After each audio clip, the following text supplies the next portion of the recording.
Suksese Ronës, e ne vazhdojmë me diçka tjetër. Ka kohë që salloni i bukurisë Vogue ndodhet në tregun tonë.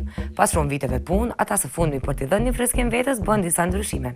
Gjithçka do jetë njësoj përveç vendndodhjes, e për të gjithë ata që duan të dinë, tashmë Vogue ka ndruar lokacion dhe ka një pamje krejt tjetër. Veçantia këtij salloni është interieri. Për më shumë e shohim bashkë në vazhdim.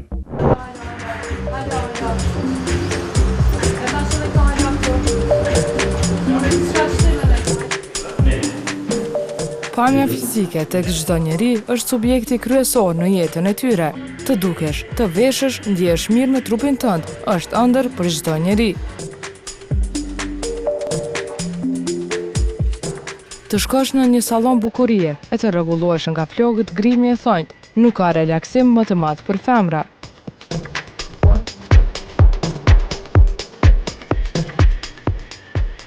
Ka shumë kohë që ata janë pjesë e tregut tonë. Vogue disa ditë më parë bëri disa ndryshime.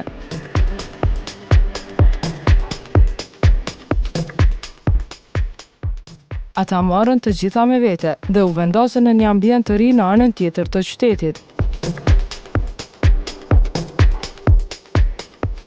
Çka po vërej më së shumti është tregu i ashpër që po zhvillohet në vendin tonë, i cili po shtyn çdo artist të estetikës të bëjë gjëra të reja dhe të jetë në hap me kohën, shumë ndryshe nga si jemi mësuar të shohim sallonet e bukurisë.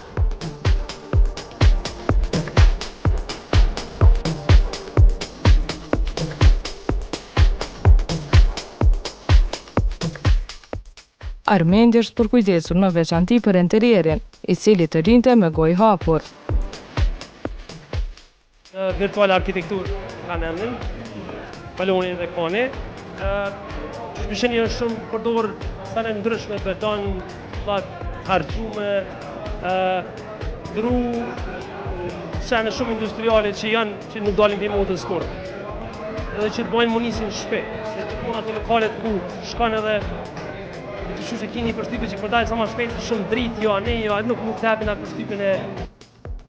Si gjithmonë, vajtja tek një sallon i bukurisë nuk është dha që këndshme. Pritja disa orëshe sikreti që të jep atmosfera, pengojnë shumë njerëz, e Armendi kishte gjetur ilaqin e duhur.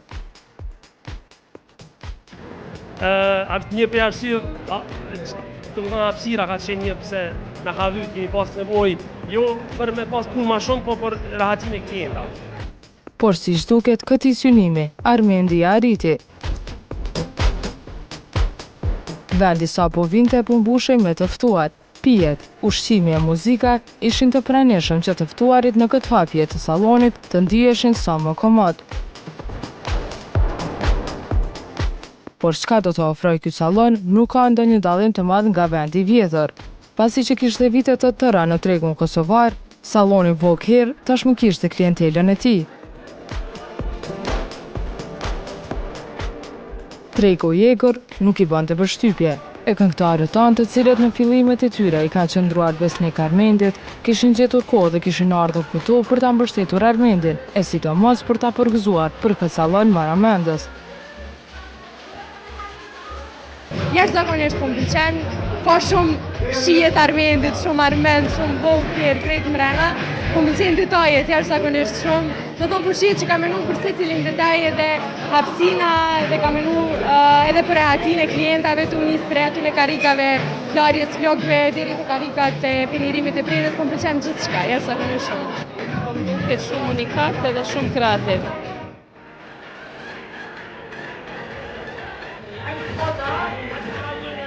Por për kraja më e madhe këtë natë ishte Tuna. Ajo kishte ardhur nga Shkupi, por jo vetëm për Armendin, edhe punët tjera po e presnin këtu.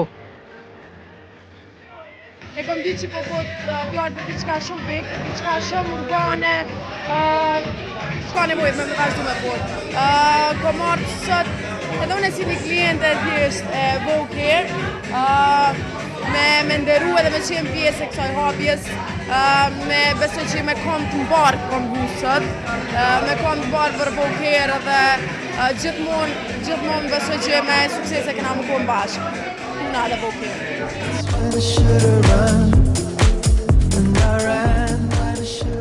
Urimet, përgëzimet e dhuratat nuk ishin të ndalur, por fatkeqësisht Armendi ishte të jetë i zënë për t'ia lëshuar një sy dhuratave, të cilat i kishte grumbulluar në një vend. nuk I kom hap hala, është një sene që simbolike, diçka meaningful, që E përveç dhuratave, një tabel ishte vendosur në një qërë të sallonit, në të cilën secili mund të shkruante diçka për Vogue Hair.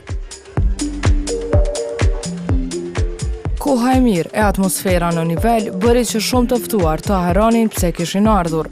Kjo hapje vazhdoi deri në orët e vona, por kamera e prives iku pak më herët, që edhe ata të kishin sadopak privatësi mediale. Salloni Vogue Hair po vazhdon punën e palodhshme, pas një ndryshim në staf përveç ambientit.